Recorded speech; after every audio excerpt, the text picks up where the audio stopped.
Welcome to American Education FM, everybody. I'm Dr. Sean Brooks.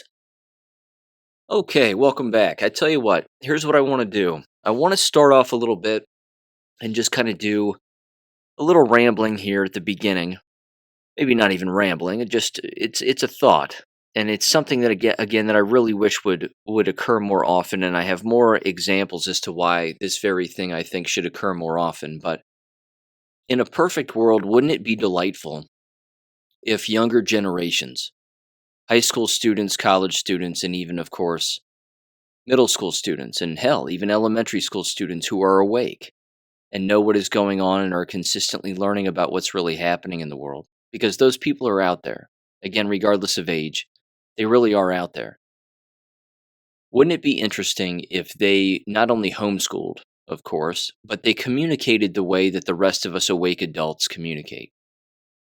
And what I mean by that is that they were using the same channels of communication that we were using. So let me give you just a few examples here. And it goes way actually beyond social media.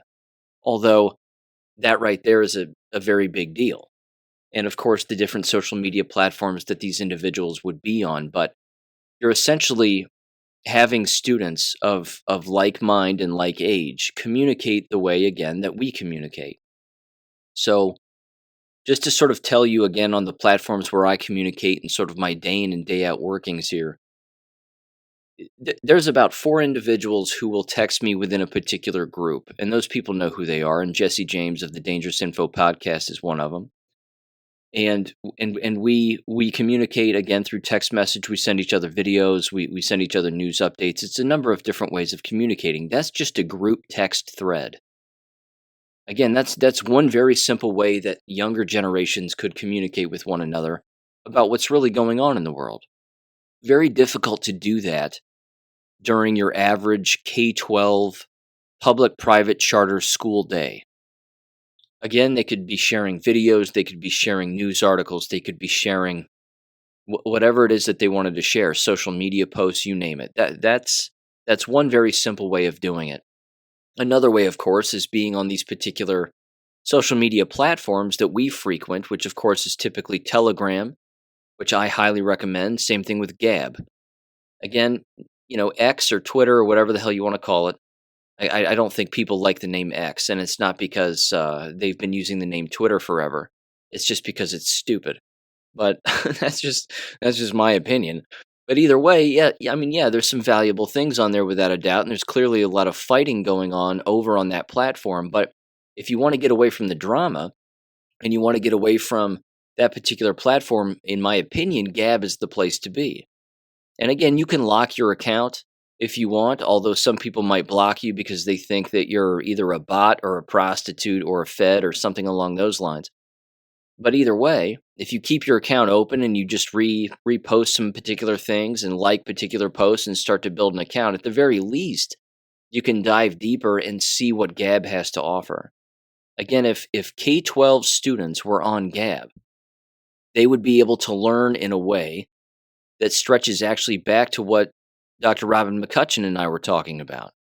I mean, they would be, I'll put it this way. Again, if they were in those K-12 environments and they were on Gab and they had Gab at their fingertips on their cell phones, they could easily show their teacher that their teacher is wrong about something, which again ultimately means that the conscience of the student and the parents would have to say something like, we can't send you here anymore because it's evident that you know more than your educator knows, than the so-called educator knows. And as it turns out, that is becoming more and more the norm, which it needs to be. Because I've written about this in every book I've ever written, and I've said it for decades. The effective educator stops being effective the moment that they stop being a student.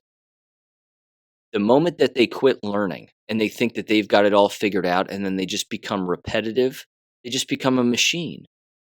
That's why I'm no longer in the business.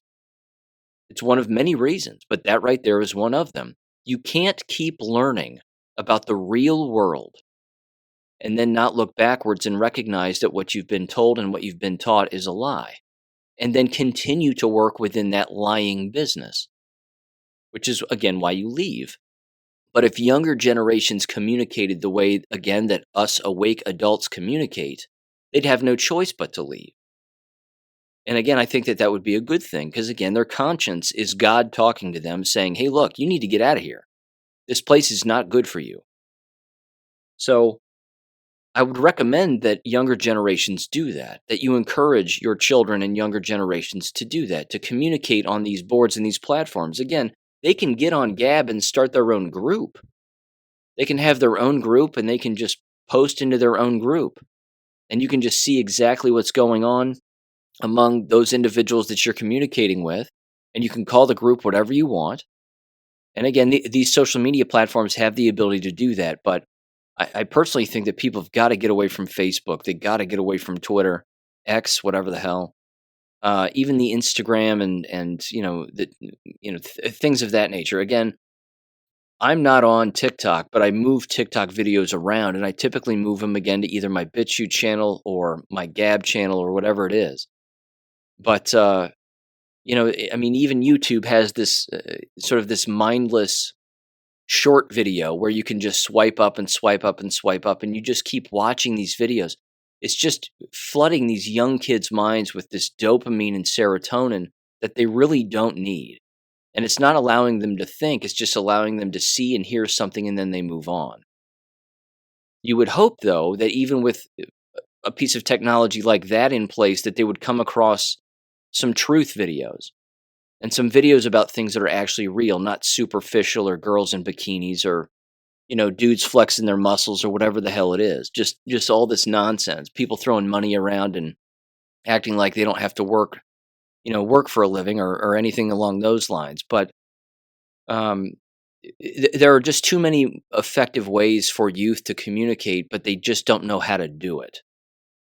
And see, I'm going to go off on another little avenue here, but this has always been, in my opinion, one of the large criticisms that the unknowledgeable will have when it comes to online education. They don't like online education, your standard brainwashed brick and mortar people, and they'll make fun of it always. And what do they say about online education? They always say the same things. They say they're diploma mills. Okay, they always say, they'll say people, that you're paying for a degree. That's all you're doing. They bought a degree, and then that was it. That's not what it is. That's not what it is at all. What is at the forefront of all online education is that it teaches you to navigate the internet in a way where you need to find the most objective answers possible. They actually tend to do that first and focus on that first. That's really one of their larger, impactful curricular approaches, I would say.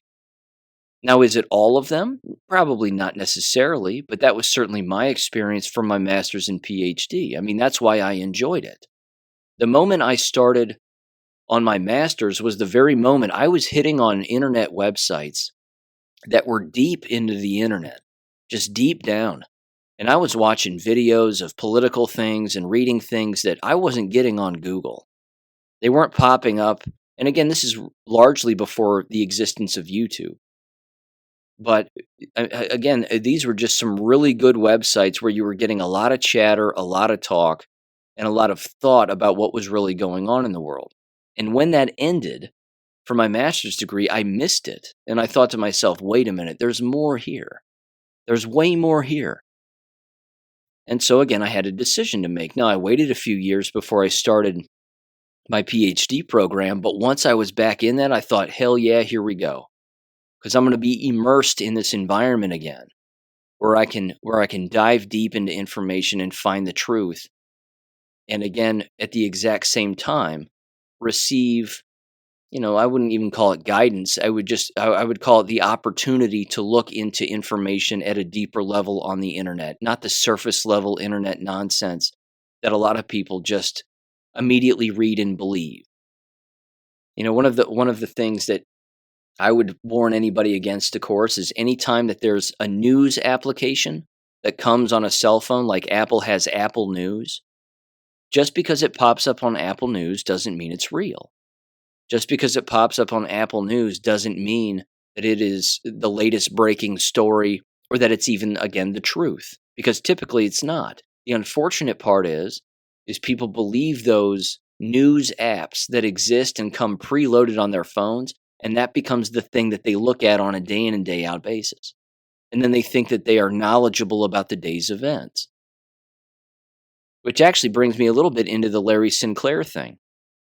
Again, another avenue here. Sorry, I'm trailing off a little bit, but just to close the door again first on the entire business of youth communicating, I wish that they would do that more often about more objective things and on the right platforms. But they need somebody to tell them that. And I think that they need a little guidance in that avenue. So again, if you're a younger individual listening to this or you're a parent listening to this, I would say get your children on Gab, get your children on Telegram, have them follow 3, 4 channels on Telegram, and just look things up. Doesn't mean that they have to have a cell phone in their hand or in their pocket on a day in and day out basis and, become a serotonin dopamine junkie where, the little notification pops up and they look at it and they go, I got to read this. Something just popped up. They don't have to do that, but it can be a timely thing where they sit down with a laptop computer and they go through it and they read it and they start to digest and really gnaw on some of this information and really think about it and immerse themselves in it. And then again, if they communicated with like-minded peers on those on particular chat boards or particular groups within, say again, the application of Gab and the social media platform Gab, that would be perfect. Because Gab is way more objective than a giant landscape like Twitter, where again, endless followers don't even exist. Endless accounts aren't even real. But with that aside, again, that gets me into the Larry Sinclair thing with the interview with Tucker Carlson. For those of us that are knowledgeable, none of what was said in that interview is new. And I'm not criticizing people who didn't know that that was a real thing. I mean, I've known that that was a real thing for a very long time. I remember watching Larry Sinclair's first video back on YouTube and that speech. And then, of course, that speech that got kicked off of YouTube, where he was talking with a press club about having a gay relationship with Barack Obama and using cocaine with him and the whole thing. I remember seeing that video and then seeing the video again on BitChute, and I'm sure it's made its way to Rumble, but the video still exists, and it's still out there. Now, of course, you have this long-form interview with Tucker Carlson, which, again, now begs the question, why was that even allowed to even happen? Who is protecting Larry Sinclair? Because normally that would never even occur, which should prove to people that there's other things going on here. And I don't think, and I know that this is one of the many philosophies or rather theories that's out there regarding Larry Sinclair, but I don't think that it's out there as a distraction to distract us from something else. I really don't. I think that it's out there to get even older generations, not just younger generations, but even older generations who used to watch Fox News and now they see Tucker Carlson doing an interview like that about that subject. That's designed to get them to understand that you've been lied to your whole life about endless things, that the entire Barack Obama administration is fake. Because again, in approximately 1 week, what are we going to have again? We're going to have Malik Obama, Barack Obama's brother or half brother, on Tucker Carlson also. And what's he going to drop on Tucker Carlson's show? He's got to drop the fact that Michelle Obama is a man. Once that happens, again, you can see these puzzle pieces being put together. This is on purpose. And I understand, again, that there's numerous awake people out there that would say, well, this doesn't matter. We already know this. We already know these things. And yeah, we do. But it's not for us. And it doesn't have to happen at our pace. Because again, we're ahead of the curve, so to speak, and we've been waking each other up and other people for a very long time. But people have to come to the realization that they've been lied to about endless things. If you've been lied to about one thing, you've been lied to about more than just one thing. And this is, again, one of those things that is a big deal.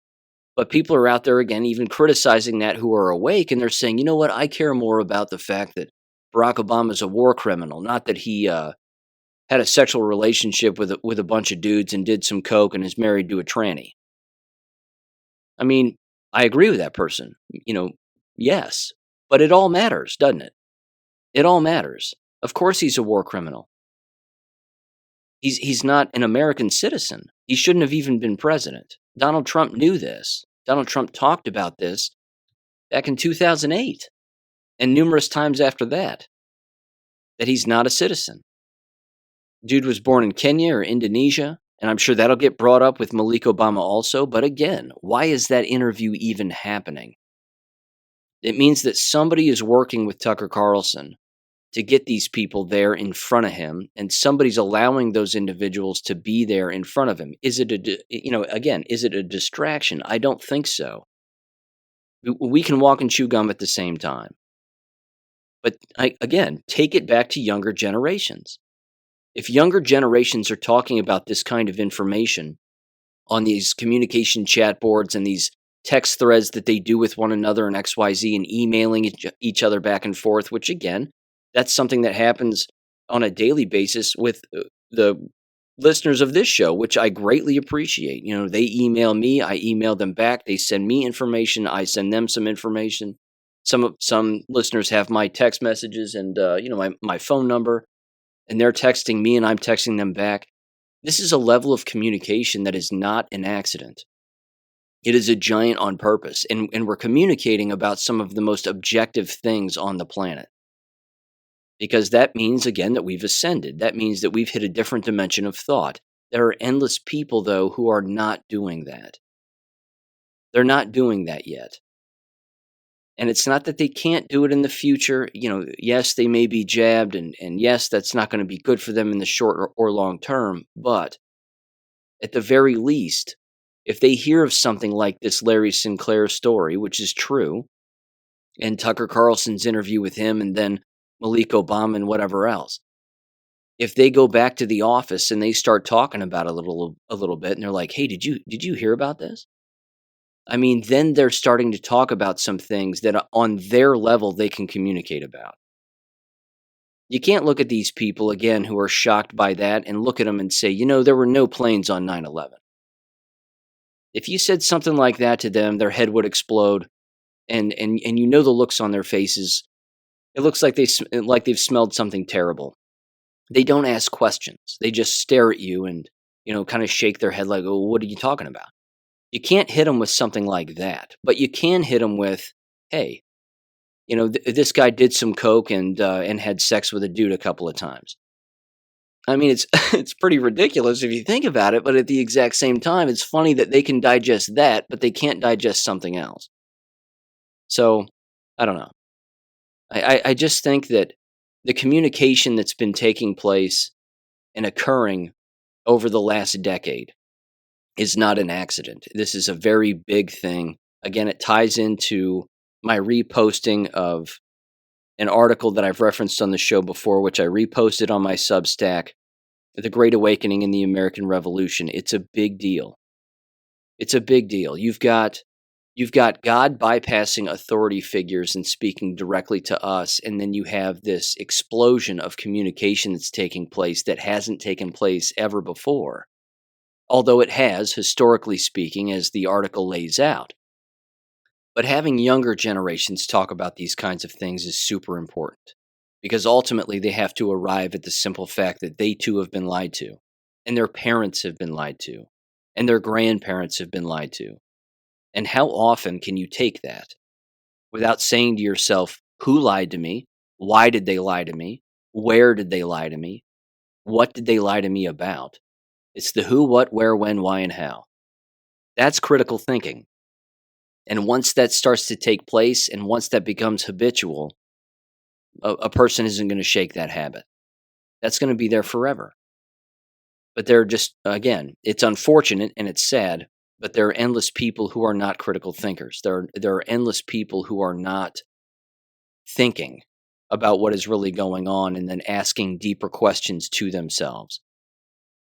Again, I've written about this at great length in my past books, the different kinds of personalities that exist and the different kinds of people that tend to be thinking individuals as opposed to the people that just sort of go along to get along and are group thinkers and all of the hive mind stuff. The hive mind is remarkably deadly. It's deadly. And I know that there are individuals on the left who would say, well, that's what all you conspiracy theorists are. You're all hive mind people. All you do is think alike and say the same crazy things and blah, blah, blah. Actually, no, it's not true. What we do is we apply the scientific method with regularity. And that too is habitual. Once you start doing that and applying the scientific method to almost every single thing that you do, you have no choice but to become a better person. You have no choice but to ask yourself again who you're surrounding yourself with and what kinds of conversations are you having. And then, of course, I've talked about the entire ascension process and what that means. You start shedding your skin. Again, you've heard me mention all those quotes and all those sayings and all of that other stuff, the Friedrich Nietzsche stuff. The snake that refuses to shed its skin dies. Same thing with man. When the human being ceases to think, they cease to have a mind. Therein lies the problem. But I would love for younger generations to learn how to use these social media platforms in a more objective way. That would be absolutely fantastic. Again, could that be its own course within a homeschooling environment? Of course it could. But therein lies the responsibility with the parents and the family. And again, I fully understand that a lot of parents would say, well, my kids are too young and they don't need to be on it. I totally understand and I completely agree with you. I completely agree. It doesn't mean that you can't have conversations about what it is that you're learning with them, though. You know, it really does go back to the old dinner table mentality. I mean, ask yourself how many children and families to this day sit around a dinner table on a night in, night out basis, have a meal, or at the very least, get together at a dinner table and discuss what went on that day as a nuclear family. This isn't happening as frequently as it used to. I know that it still happens, but it just doesn't happen as frequently as it used to. And if it did happen today, the way that it did a generation or two ago, with all of the communication tools that we have today at our fingertips and the truth about everything, I mean, wow. That family would become absolutely unstoppable. They'd be unstoppable. They would be the most knowledgeable family around, but that's not going on. Certainly not with, again, the regularity that I would wish. But either way, I wanted to sort of ramble about all of that and discuss all that. That's sort of it's a constant thought that I have that I just wish that would happen more often. Because as I said at the very beginning of this little rant here, that there's really absolutely no way that a minor, okay, someone again who's under 18 or even someone who is of college age, there's no way that they would continue to go to these environments if they knew that there was an alternative. If they knew that there was an alternative way of educating themselves and alternative environments in which they can educate themselves, and then different communication avenues that can be more objective, that there's an entire environment that exists out there that is completely different from the one that they were raised in, with the brick and mortar environments, and you've got to be a part of this club and that team and this and that and whatever else.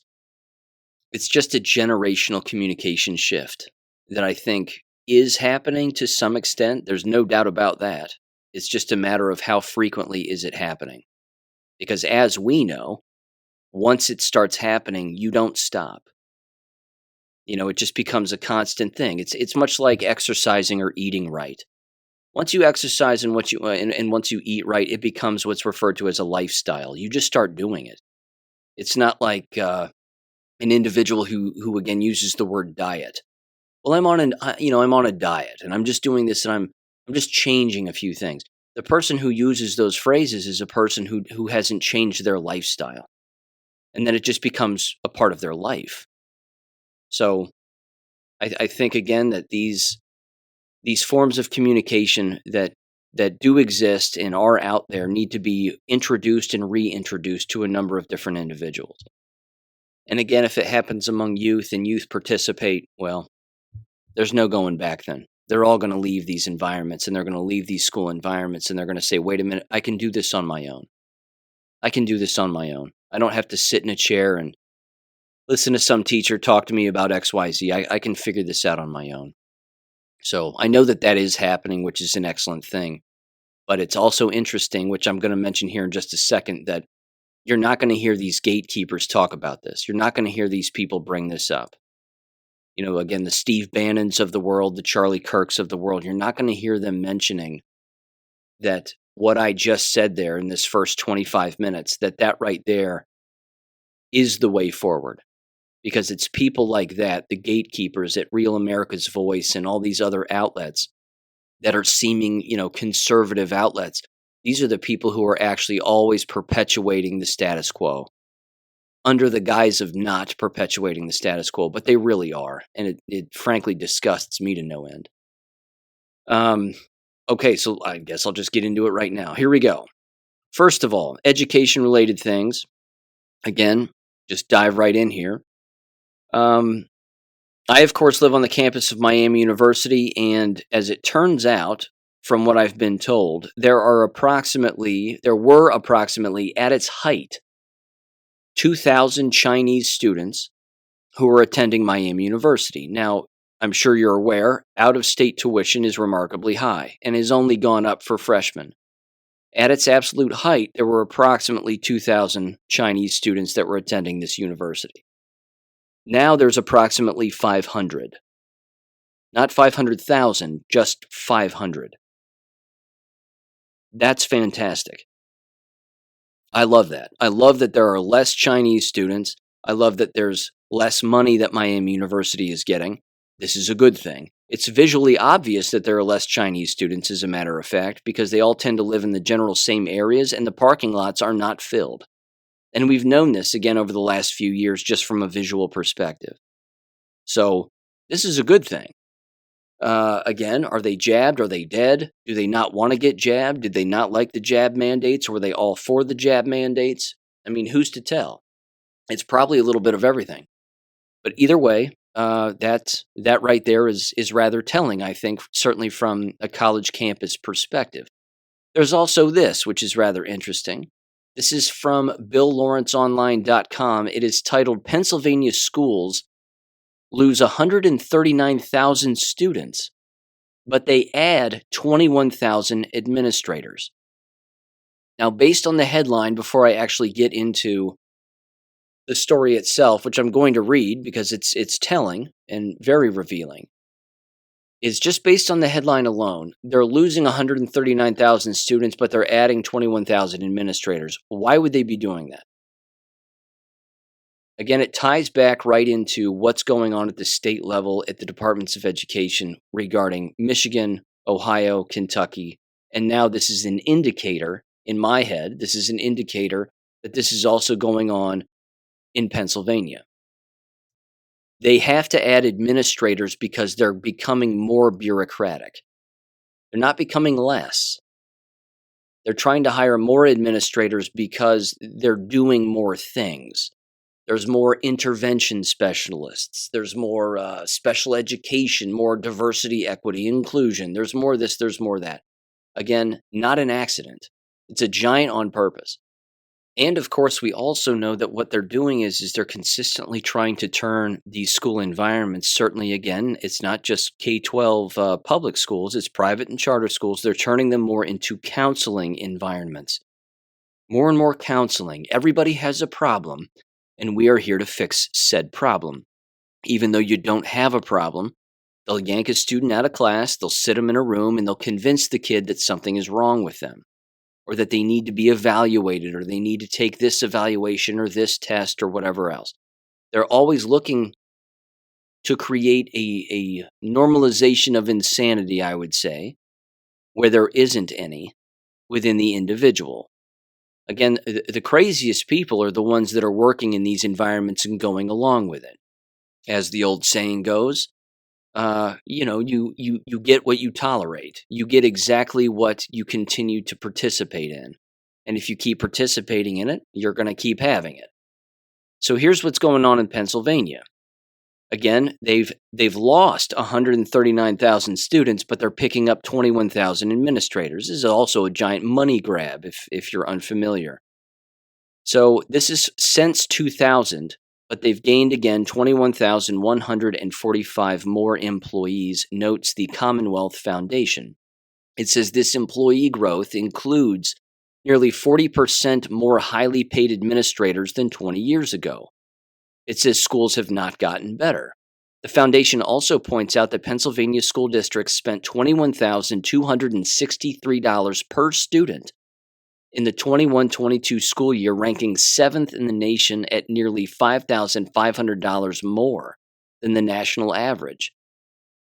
It says Chesco United reported on August 24th that an audit of 12 school districts by State Auditor General Tim DeFoor found that all routinely pass big tax hikes despite having budget surpluses in the tens of millions of dollars.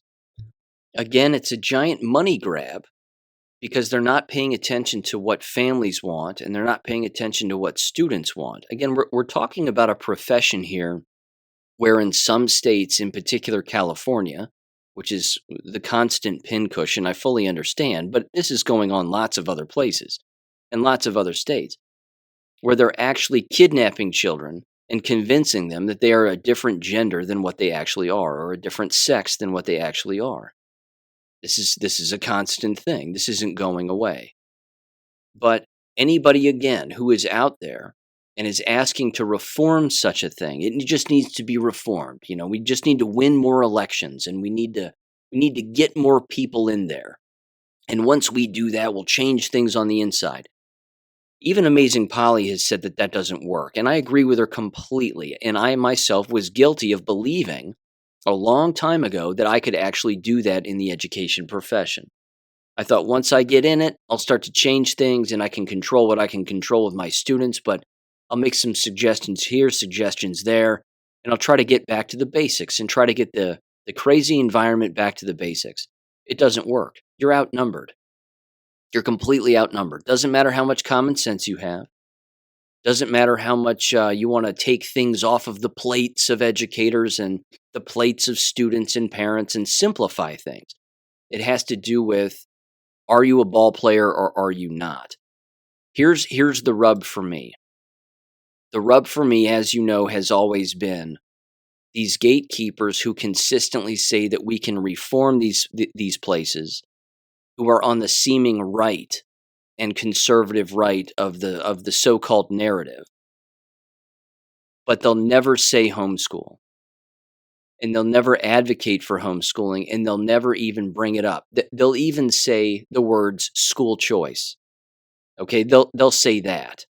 You need to find a better environment and school choice. But at the same time, they will push and they will elevate and push up and hold up these parents who will take over a school board and then say, well, this school board is now all conservative, it's all parents, and they're fighting back against the state. I'm going to give you one example, and I don't have her name at the hand here, but she is now the school board president of the Chino, California school district.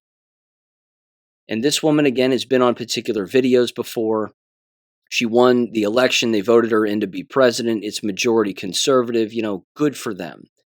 Hard left environment for the most part. You still have the brainwashed people on the so-called right attending this school district. And now what's happening? What's happening is you have the state of California coming down on the school district and coming down on all school districts by saying that parents shouldn't have the rights to know about everything that's going on in the school district or any school district. And then at the exact same time, they're saying that they don't have the right as a school district to eliminate particular books or particular ideologies, and that teachers are allowed to teach what they want to teach, and administrators are allowed to administrate the way that they want to administrate, and so on and so forth. This is the unnecessary fight, and I call that.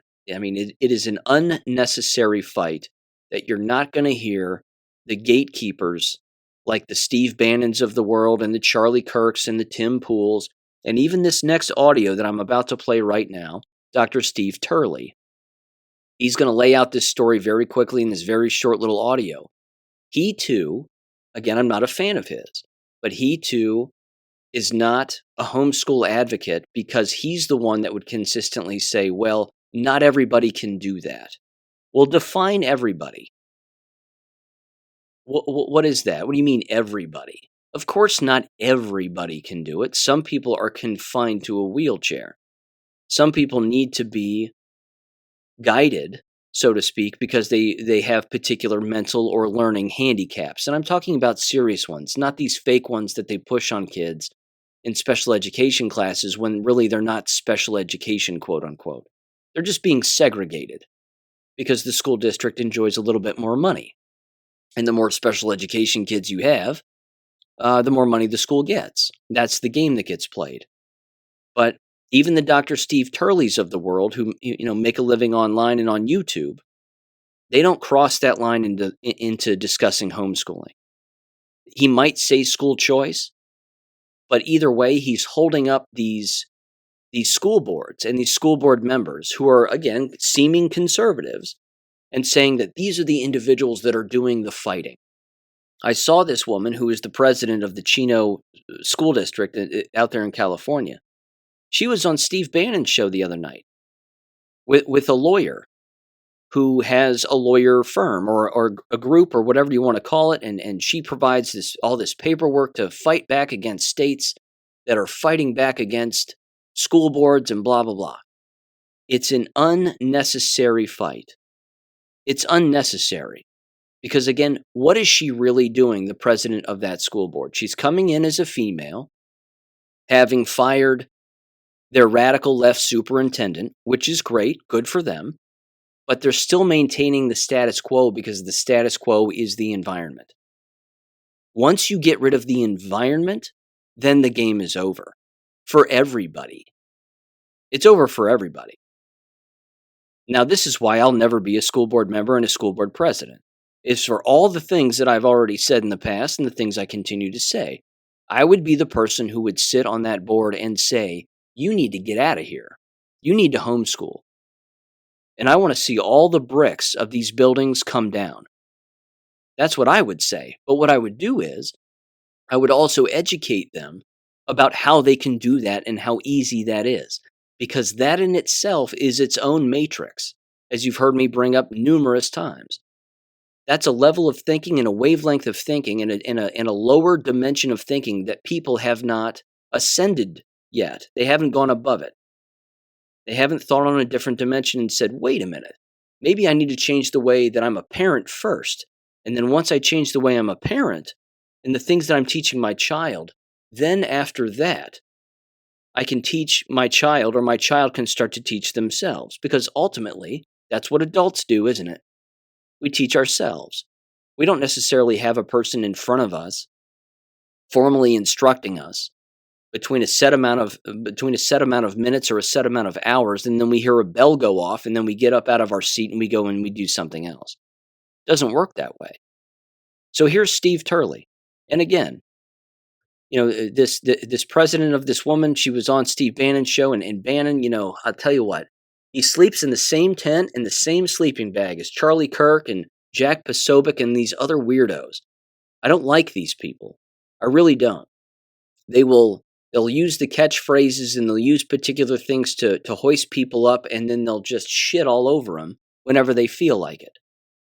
But Steve Bannon, he looks right at these women and he goes, you're fighters. We like fighters here. We like fighters on this show, and they're fighters. And I'm going, what are you fighting?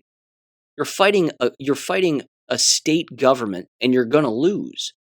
Because once the election's up in California, what do you think is going to happen? Again, I'm not being cynical, and it's not defeatist. I'm saying the way you really defeat the enemy is you stand up and you tip over the game board, and then you just stop playing the game. But if you have a position like this woman in Chino, California has, what she would do well to do, and what the other board members would do well to do, is not maintain the environment.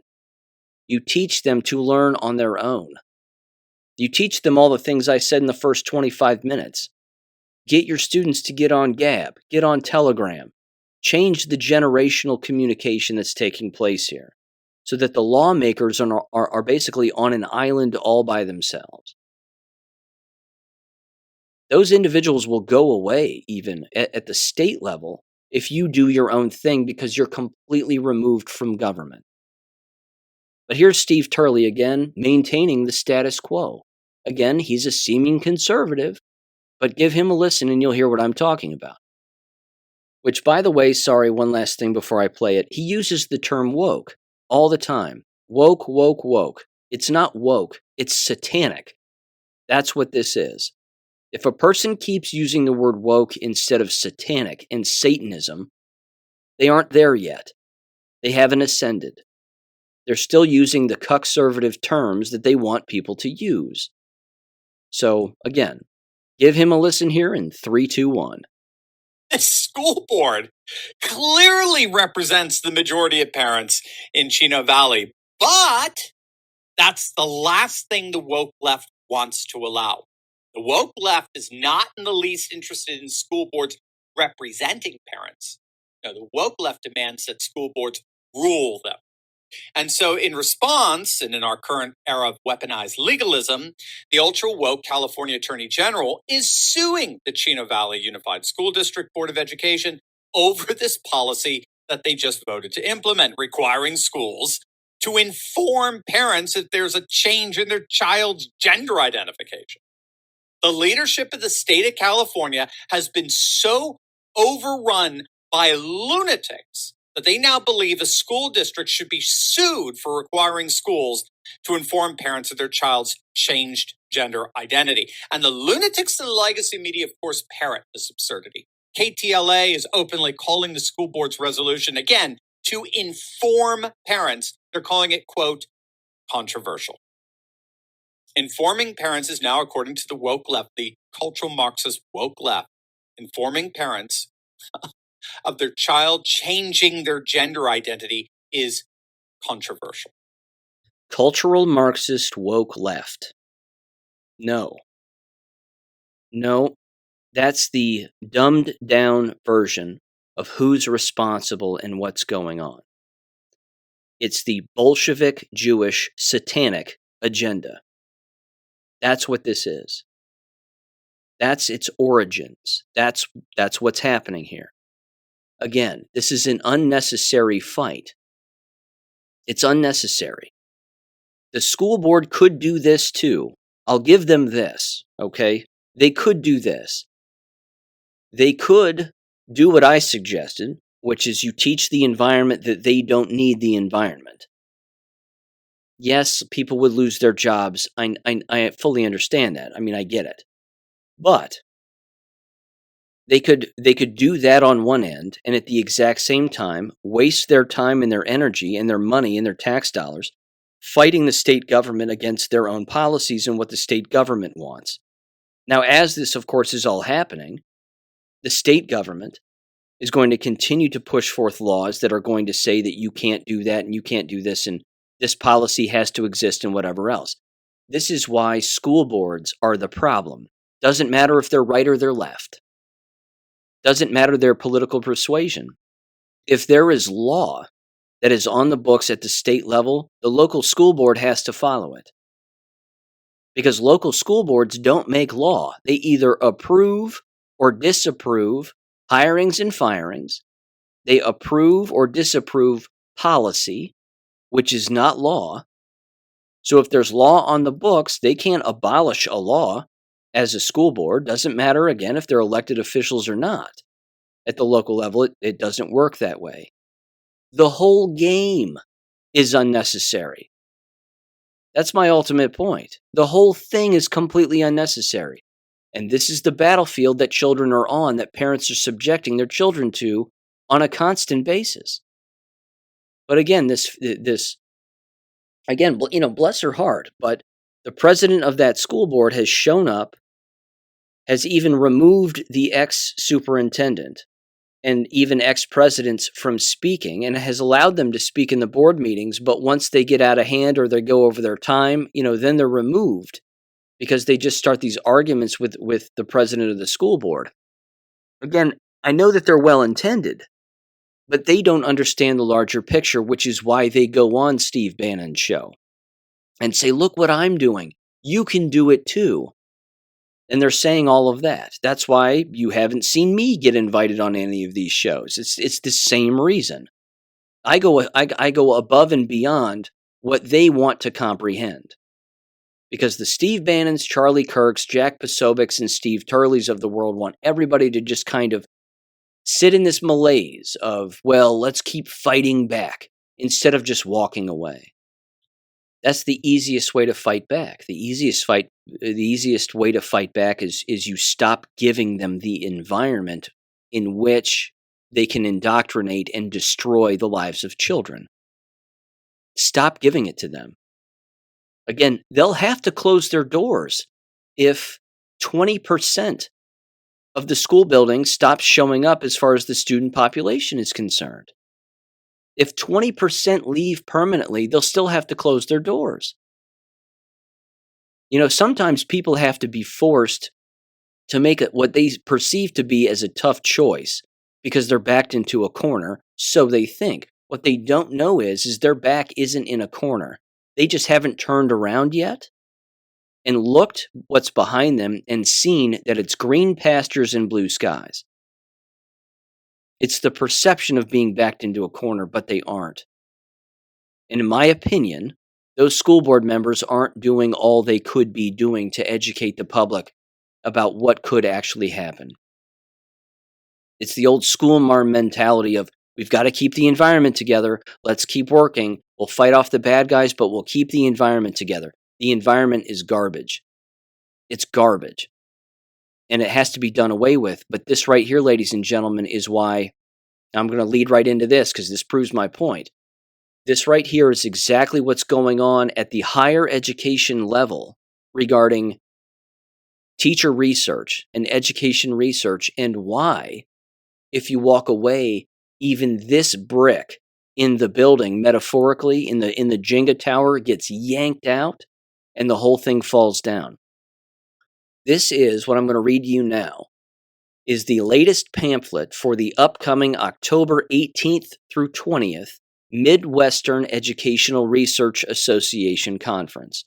The Midwestern Educational Research Association Conference is always held in Cincinnati, year in and year out. Could be even based in Cincinnati. I think there was one time I even applied to present at this conference, and they were like, nope, don't want your presentation. And why is that? Because I was blaming the environment for being violent and the policies that existed for being violent and creating the untenable work environments that they are, which leads to violence. The irony is what this actual conference is claiming to be about and what they claim to be accepting. Again, Hegelian dialect. They're trying to swoop in now and tell you that the very environment that created the problem and all the dummies that work in it, that they now have the solution. You can't make this up, and this is why you can't fix this. Doesn't matter if you run for school board or you don't. You can't fix this problem. Because again, this is the bottom up now. Okay? If you imagine, again, like I said earlier, if you imagine, well, it's not even a bottom up approach. It's a wheel. It's a giant wheel. But on the wheel, at one point in the wheel, you have superintendents of school districts, and you have the presidents of private and charter school districts. But on another section of the wheel, you have this higher education, quote unquote, teacher education stuff. Okay? And they all work together because it's in this constant, ever perpetual wheel. So here's the theme of the conference. The theme is literally, quote, supporting teachers through educational research. That's interesting. So here's the whole pamphlet. Again, it's absurd, and this is why you can't beat this level of thought. These people are arguably some of the dumbest and most brainwashed that exist in society. It says the following here, quote, at the heart of the work of education broadly defined, our K12 teachers, see, this whole first sentence is jacked up. I'm going to start over. I mean, the first sentence is incomplete. At the heart of the work of education broadly defined, our K12 teachers who come through programs in higher education in order to learn how to help children lead meaningful lives, period. That's the whole first sentence. That makes no sense. It doesn't make any sense. I'm going to read it one more time because I think I'm reading it wrong, but I'm actually not.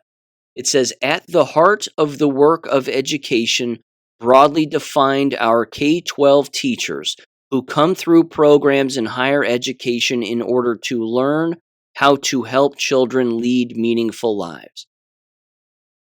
It seems grammatically incorrect. It continues, unfortunately. It says teacher education programs are experiencing declining enrollment, and K-12 schools across the United States are reporting an increase in vacant positions, with schools experiencing high poverty disproportionately affected. That is an incomplete sentence too, but again, they're blaming the reason for this is because more people don't want to teach poor blacks. That's the old yarn that they always roll out. No one wants to teach the poor inner city blacks. It says, in part, this is due to the conditions made more visible by the pandemic.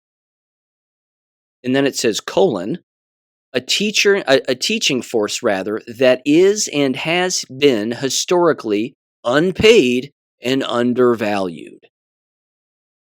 So what are they blaming yet again?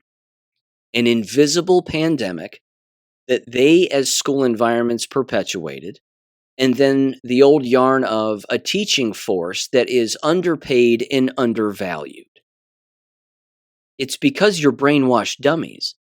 It has nothing to do with the fact that you don't get enough money. That's not it.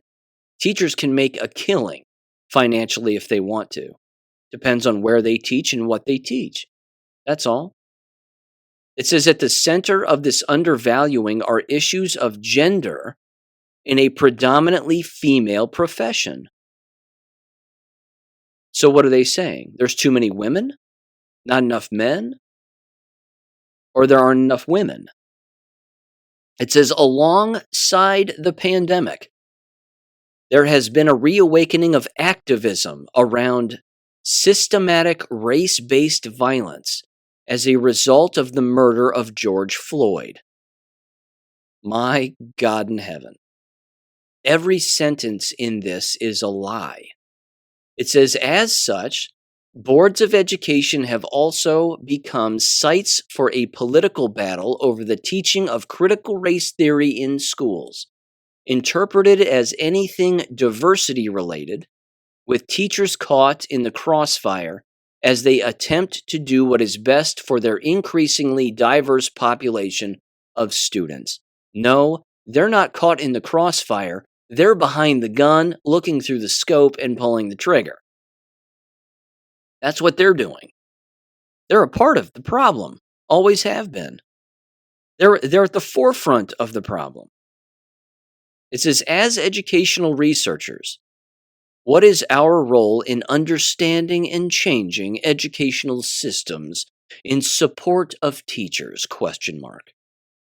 How can our work be part of the solution of recruiting and sustaining a more diverse pool of teacher candidates? That means, again, no white people. They don't want white conservatives and white conservative males to apply. They need not apply.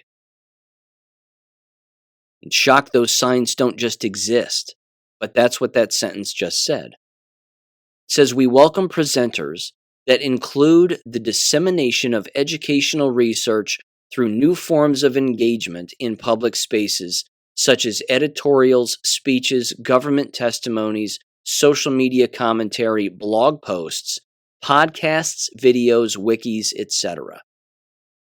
Now, the reason that they're accepting presenters from all of those avenues, not just peer-reviewed publishers of peer-reviewed research articles, is because they're losing participation in these very conferences themselves. They're losing rapid participation. They can't fill one of these conferences anymore. That's why they keep pushing out these notices that say, we need more presenters. We're pushing back the deadline date for presenters for our conference. They're doing it because they're not getting enough people to even show up. It continues here, and they have a bullet-pointed list, which I'm going to read, of all of the kinds of topics that they're interested in. So again, they're telling you the different kinds of social media and written avenues and spoken avenues where they want presenters to show up from. But again, I would fit the bill perfectly, except they're not going to want to hear what I have to say because I'm going to blame all of them. I would blame all of them if I showed up and presented. But again, any presentation I put forth wouldn't get accepted, which is why I don't bother. The next section here before the bullet point says, to better meet the needs of a diverse body of educational stakeholders, educational researchers must choose activities that position researchers to inform civic participation, activism, engagement, activism, and organized action, activism. That's what they want. It says, moreover, we may need to go beyond our characteristic publication possibilities so that what we learn, rather, is disseminated in a way that may be accessed by those inside and outside of our traditional paradigms. Of particular interest to the conference theme, we seek proposals that address the most immediate advocacy needed. They say advocacy, and here's what they want to advocate for. So here it comes. The first bullet point: the current experience of teachers in the current state of schools since the pandemic. That's what they claim they want to know about. The next one: educational policy at the national, state, and local level. The next one: public scholarship on the topic of diversity, equity, and critical race theory in schools. The next one: recruitment and retention of students and teachers of color. Not white people. Not white people. The next one: comparative international teacher education, globalism. The next one: impacts of the teacher shortage, particularly on schools experiencing high poverty. Why is it that people don't want to teach in inner city, and why is it that they don't want to teach inner city minorities, let alone illegal aliens? We can't figure this out. Come to our conference and tell us why. That's how dumb these people are.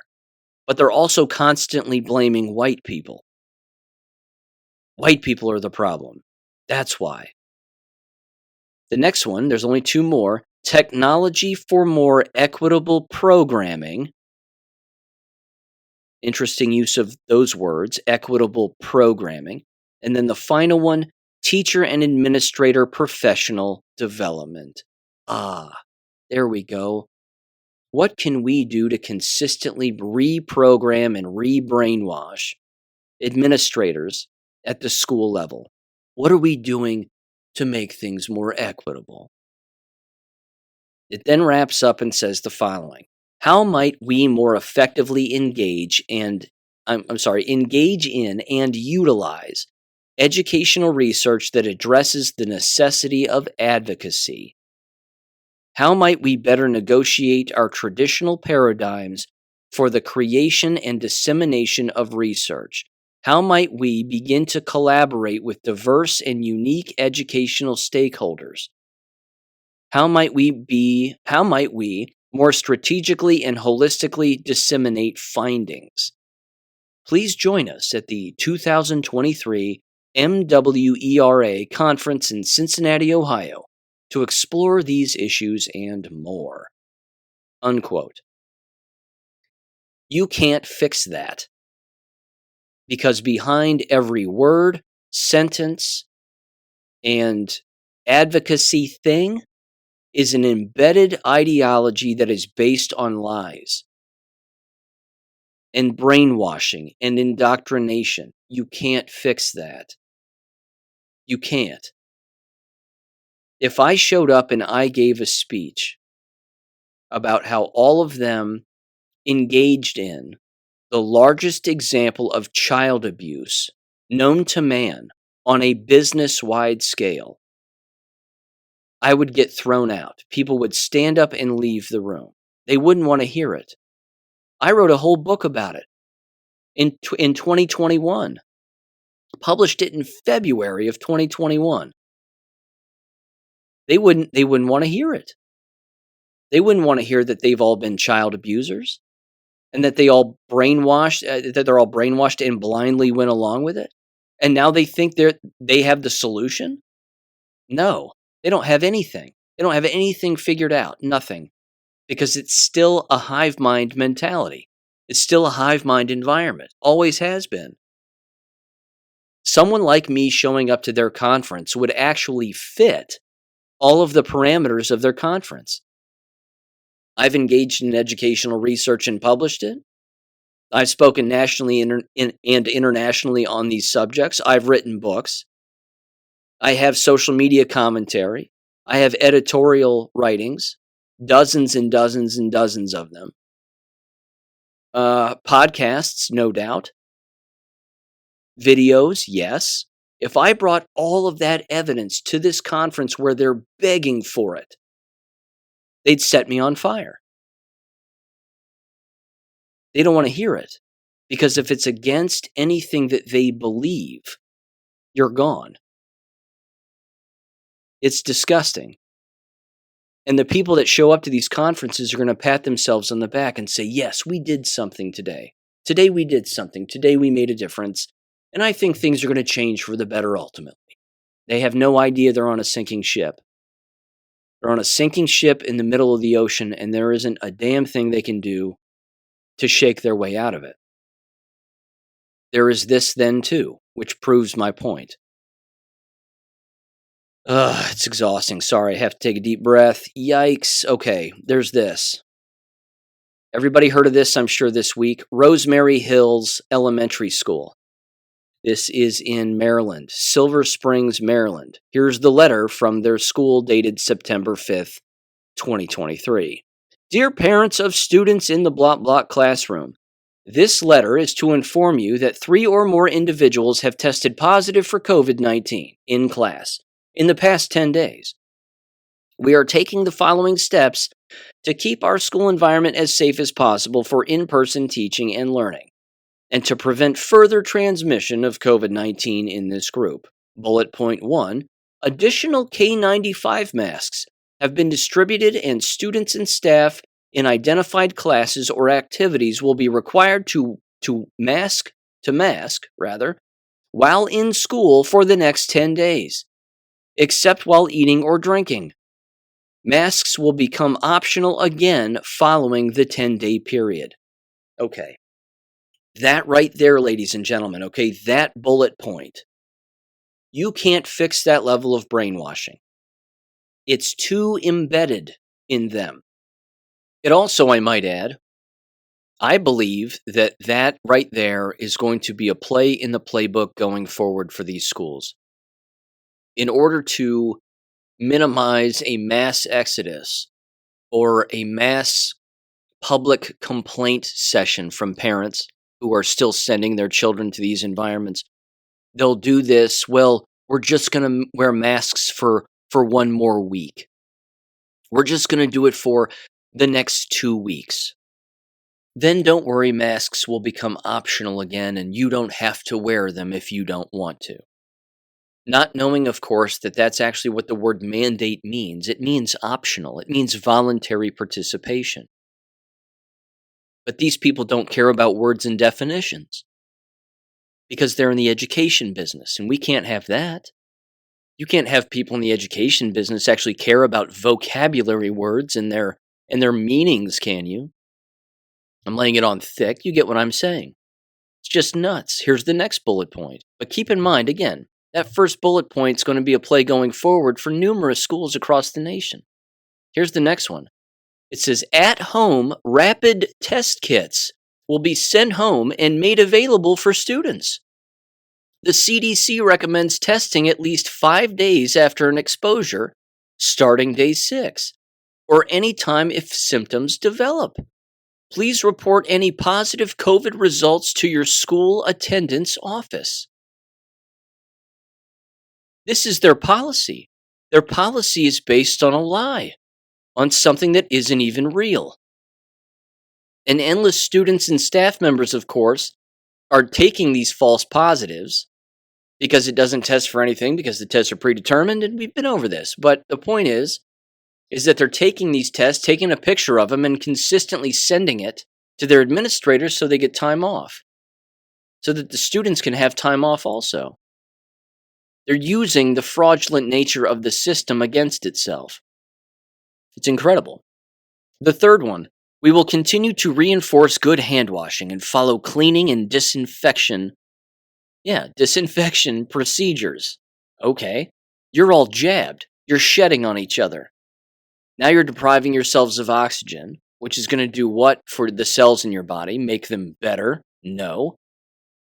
These are not thinking people.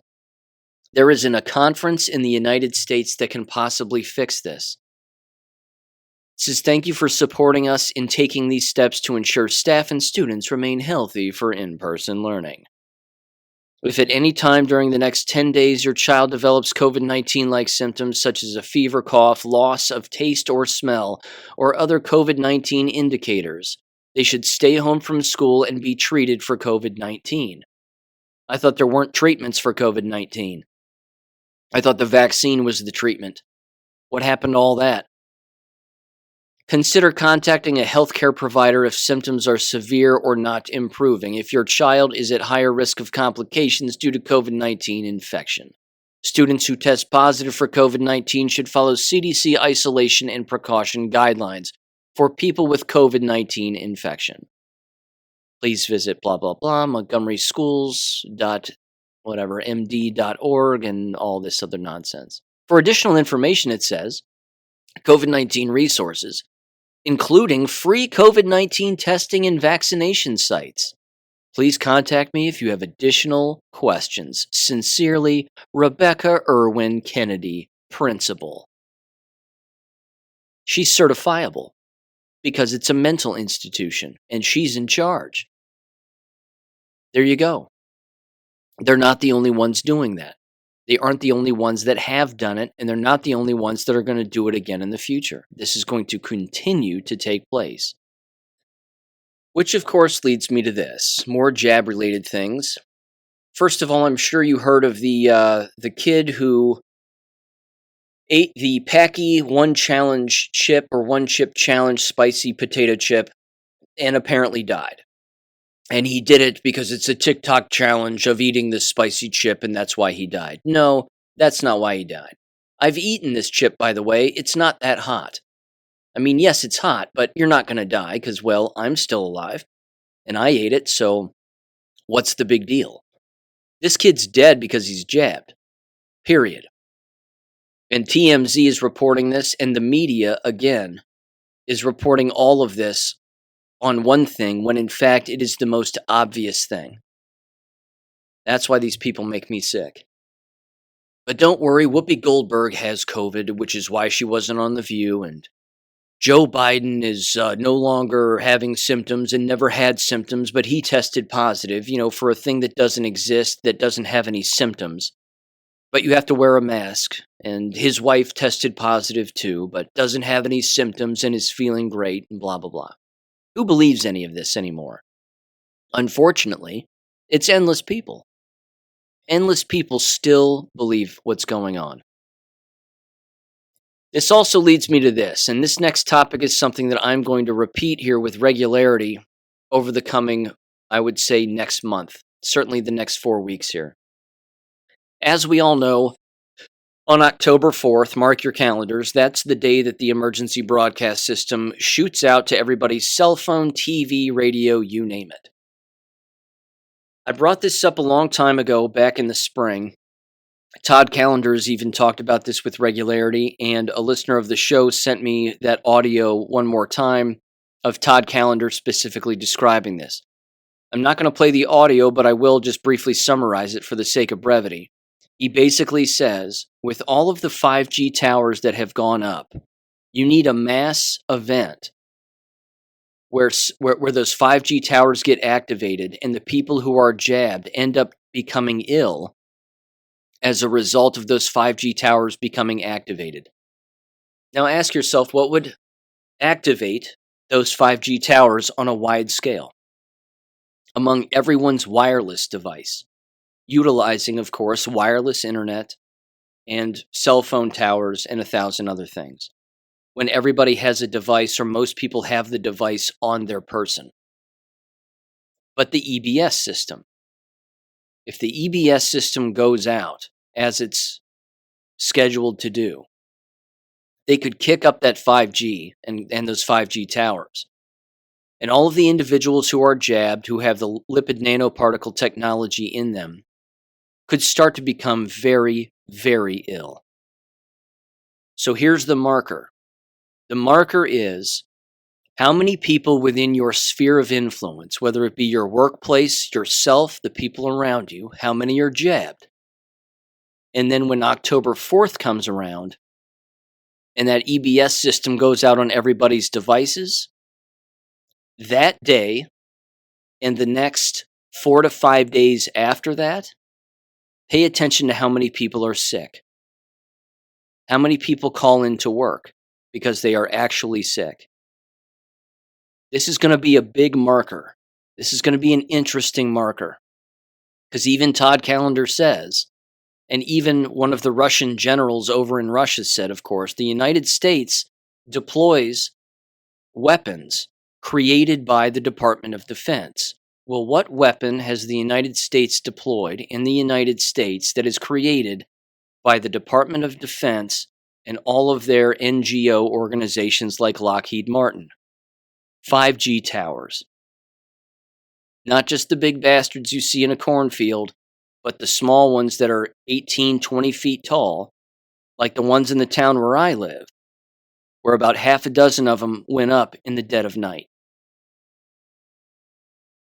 On a college campus, I might add. This is going to be some event. This is going to be interesting. I'm going to reference this thing at least once a week here, coming up to October 4th. I think this could be a serious trigger event. I don't know. I'm just saying it could be. And it's something to pay attention to. And for me personally, again, from a quantitative and qualitative reasoning analysis standpoint, the thing to pay attention to is how many people are of, I don't know, healthy body and healthy mind before the EBS system goes out. And then how many of them become unhealthy immediately after. That's going to be an interesting thing to note. And then, of course, are they going to use that to justify their action with something else? Are school districts then going to start to panic because they're going to have more ill staff members? Who's to know? The point is I just think it's an interesting bullet point and a buoy in the water that people need to pay attention to. That's all. So take that for what you want, but I think something's coming here. That leads me to this. Naturalnews.com. It says right on cue, CNBC starts pushing nationwide masking for COVID despite the fact that masks don't work. Again, they're bringing it up with regularity on their station, certainly within their shows. And hospital policy is apparently about to kick this into full gear, which brings me to Kim Carter. Here's a series of text messages that I received from Kim Carter yesterday after I sent her that Todd Callender audio from a while back, and again, I believe it was back in the springtime, where he was basically saying that they're going to use this to justify the existence of either another variant, which is fake, or they're going to use it to justify the existence of some other virus like Marburg virus or something else. But again, all of that's going to be fake. The point is that if they crank up the 5G through the EBS system, whether they're connected or they're not, it's going to be the jabbed that ultimately become ill, which then begs the question, well, what are hospitals going to do? How are hospitals going to react? Here's what Kim Carter told me. And I'm reading these text messages verbatim here. And again, she is in a hospital in Cincinnati. She said the following, quote, "My employer just gave me a warning and told me they would more than likely be going back to the COVID policy mask mandates. I told them I would not be complying with that. And they can't enforce that. It is a medical device, and only my physician can tell me to wear a medical device.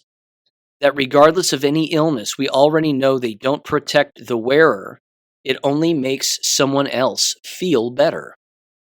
I, of course, said oxygen deprivation at the cellular level is the number one cause of cancer.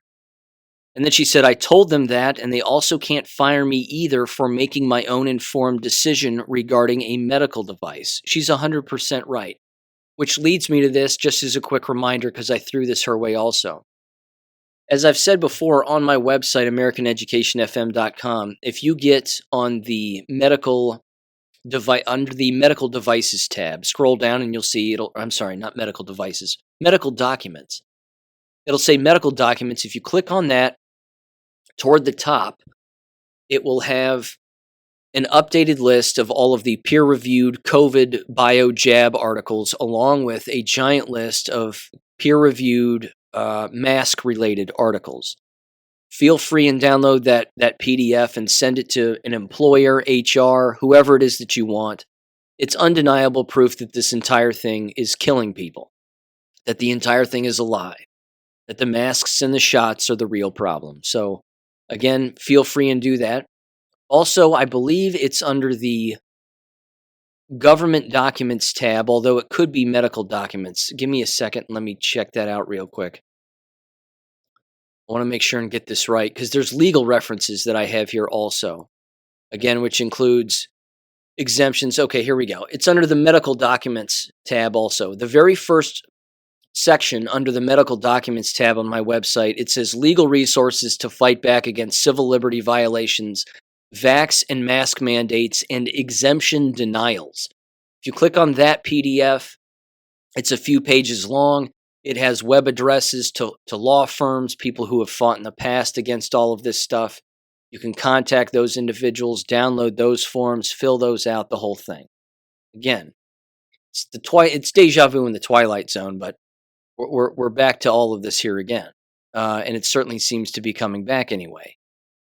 I'm going to continue with Kim Carter's text messages, but again, below that, also on the same medical documents tab, is the COVID jab and mask articles. And again, you can download that also and share that with whomever you would like. Okay. She continued once I sent her that, and she said, quote, I told them I know the law, and I also know the Supreme Court rulings that have happened as a result over each that occurred over the last couple of years. The CEO immediately changed his tune and said that I can take it up the corporate chain then. She said, I'm not allowed to offer info unsolicited, quote unquote. She said, I'm sorry, but it's my job to protect the staff and the patients. She said, I told him that a mandate is not a law, and even if they made it a law, I have a personal right as a human being and cannot be forced into something against my will. She said one of them apparently, or I actually suggested to her first that she continue to communicate this with her coworkers, and she said that one of them apparently is someone who turned her in for providing them with this factual information. I mean, wrap your head around that. You've probably got a jabbed, mask-wearing coworker. You provide them factual information about how all of this is a giant hoax designed to kill people, and then they turn you in for saying such a thing. It's absolutely nuts. There were two particular articles I sent her way. One is from the U.S. Department of Labor, which unfortunately states that COVID-19 hospital admission levels and masking requirements are still in place, and that it's up to individual hospitals to make these calls themselves, because the Supreme Court didn't want to take up the case regarding healthcare workers, which is why Biden's so-called rule regarding mask mandates is still in place. So again, it's ultimately, unfortunately, up to individual hospitals. But hey, look, if these hospitals want to play this game, you got to walk away again. You have to walk away. Make them change their policies by not participating. A lot of people have been talking about how Scott Adams said the same thing regarding the airline industry, that if the airlines start forcing these masks again, that everybody should stop flying and the people should stop working for those airlines and immediately stop going to work. That, of course, mass non-participation and mass non-compliance is the only way forward here. Well, let the hospitals try it again. Let them try it again. Just don't give them what they want. The one thing that they don't want is your lack of participation. So that's the thing that you need to give them. You need to give them your complete and utter lack of participation. So there's that. There's also this, of course. AJ Gochik sent me this, our favorite lawyer in California. And what he brings up here is something that has been discussed before at great length regarding what is actually inside of these shots. And again, I've heard a lot of different people and a lot of different takes on what's actually in it. I heard Sasha Latipova not that long ago discussed that there's 4 different kinds of mRNA in it, that some of them have a weak form, some of them have a stronger form, and whatever else. But then there are others that say that there's no mRNA in it. My overall point, as you've heard me say, is it almost doesn't matter what's in it. It's poison, and it's killing the people who take it. That's the point. It could be filled with jelly beans and Skittles. It doesn't matter. It's killing people. But he did say this, and I do want to read this at length. He said, Sean, this was forwarded to me by a friend who works for Children's Health Defense. Whether it's legit or not, and my friend trusts the guy associated with the scientists, does not change anything in my opinion, as many of the ingredients are toxic. It says the message is part of a release before publication, and it says the following. Look what this consortium of 21 scientists found is in the COVID injections. COVID-19 injections, our group of 21 scientists all over the world tested the following COVID-19 injections. They tested Pfizer, Moderna, Johnson & Johnson, Novavax, AstraZeneca, Sinopharm, Sinovac, COVID Shield, Sabrina 2, Pasto Kovac, CanSino, Civavax, and Sputnik 5. Of course, most of those are based out of the United States, and then the other half are in China. One is in Iran, which is the Pasto Kovac, and then Sputnik 5 is Russian, apparently. It says the results of testing all the above injections for their content through biological forensics done through toxicology studies and Raman spectromicroscopy were that all the injections were identical, with minor differences in chemical contents. The Pfizer and Moderna had no mRNA or spike protein in them, or any biological particulate. The other injections, which are considered viral vectors, had no biological matter in them either. All the injection brands had the following in various degrees of doses and in various proportions. There were 42, as of January of 2023, different doses and proportional variations in the injections. We found the following ingredients in all the injections. Number 1, lipid nanoparticles. Number 2, hydrogel. Number 3, high doses of heavy metals such as silica, tungsten, chromium, aluminum, etc. Number 4, reduced graphene oxide. Number 5, deionized water. Number 6, sodium chloride, salt.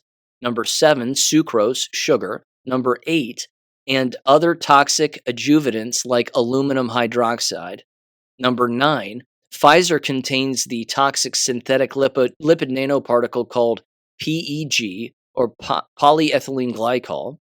And number 10, Moderna contains the synthetic toxic lipid nanoparticle called SM102. It then wraps up and says, and the kicker is, does anybody see mRNA on that list? No, you don't. Because they also found there is no mRNA in any, I repeat, any of the COVID shots, according to their research. I would like their research to be corroborated, but this makes total sense. The PSYOP just never ends, unquote. Yeah, no doubt. No doubt about it. Again, it almost doesn't matter what's in it. And it makes you wonder, again, the agenda of those quote-unquote 21 scientists and what they were doing and what they were looking at. Because, again, you've got a boatload of other scientists that are saying, look, this other mRNA that we're looking at is mRNA. It's different mRNA. It's changed. And then other people, of course, are saying there's no such thing as mRNA. There's just the lipid nanoparticles.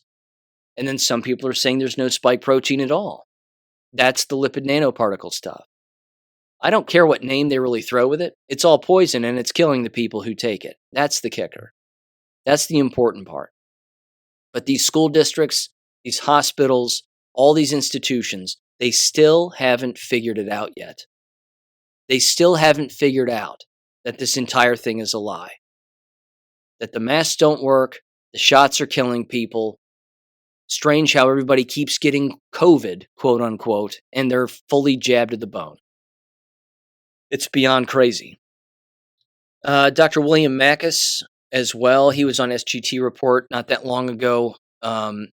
He's covering this with regularity too on his Substack channel, but this is titled Turbo Cancer. Teachers are being decimated by aggressive and metastatic cancers after COVID-19 mRNA vaccine mandates. 34 recent tragic cases in the United States. And he highlights one here for free, and then, of course, I'd have to pay to see the rest, but you get the general idea. These individuals, too, within this profession and these hive mind professions have no idea why they're becoming ill. Why all of a sudden these teenagers and these people in their 20s, 30s, and 40s who are seemingly healthy dropping dead of heart attacks, turbo cancers, and 1,000 other things. They still don't know what's going on. But who knows? At least they still have the energy to take a big group picture together in a hospital bed and say, don't worry, we're going to make it through this. The level of brainwashing is next level here. It's just next level. Here's another one from his Substack, mRNA injury series, myositis, more evidence of immune system damage from COVID-19 mRNA vaccines. 16 cases explored. Pfizer mRNA was found in several inflamed muscles 1 month after injection. And it's a picture here of a woman with swollen eyes. That her eyelids and eyebrows are swollen, her face is swollen, and apparently has trouble breathing, as you would, because there's a picture of her quite literally wearing an oxygen mask in a wheelchair while also wearing a mask on her face. Because that makes sense. And then more pictures here again. It looks like lesions and openings on the skin. Almost looks like staph infection to some point. Remarkably graphic, but this is the norm. This is the norm now. This is what's happening. I'm going to end with this. I put this out on Gab. This was a particular post from the United Nations. There's an upcoming Sustainable Development Goals Summit that is going to be taking place in New York the 18th through the 19th of September of this year. Just a couple of weeks here. And it says the following here, the 2023 SDG Summit. The 2023 SDG Summit will take place 18th and 19th of September of 2023 in New York. It will mark the beginning of a new phase of accelerated progress toward the Sustainable Development Goals with high-level political guidance on transformative and accelerated actions leading up to 2030. It says, convened by the President of the General Assembly, the summit will mark the halfway point to the deadline set for achieving the 2030 Agenda and the Sustainable Development Goals. It will be the centerpiece of a high-level week of the General Assembly. It will respond to the impact of multiple and interlocking crises facing the world, and is expected to reignite a sense of hope, optimism, and enthusiasm for the 2030 Agenda, unquote. Yes, I'm sure that's what it's going to do. It's certainly going to circle the wagons for the whack jobs and perhaps get them motivated to kill more people, but either way, more of the enemy's meetings are lying ahead here, and they continue to push forward no matter what. So we have to continue to push back. And there's a lot of that, I might add, happening all over the country, and not just our country, but countless other places. I saw in British Columbia, they are restricting the water that the farmers can have, given even all of the fires that have taken place there, and they're screaming and yelling at their politicians in city council meetings and board meetings and things of that nature. The same thing is happening out in Maui, of course. Numerous individuals are out there screaming and shouting at these council members. Ladies and gentlemen, when is enough going to be enough? How many more meetings and back and forth can we have on agenda items before something gets kicked up here to the next level. Again, I'm not trying to sound like Stu Peters on this, but he's got a point. There's only so much talking that we can do before endless people continue to be trafficked and endless land continues to be destroyed. Something's got to budge here, and something's got to change. Because these meetings aren't working, and they're not doing anything, and they're certainly not getting many people's attention. It's creating clicks, it's creating likes, it's creating conversation, which is fine and dandy, but something else has to happen here. Because if we just keep doing that, I'm not sure anything is really going to change. So, anyway, with that said, ladies and gentlemen, have a great weekend. A lot of content there, I know. Again, check out the website for more information and for those legal documents and all of those peer-reviewed updated articles, and I will catch you on Monday. Peace. Thank you for listening to American Education FM. Make sure and check out AmericanEducationFM.com for more information. Take care and God bless.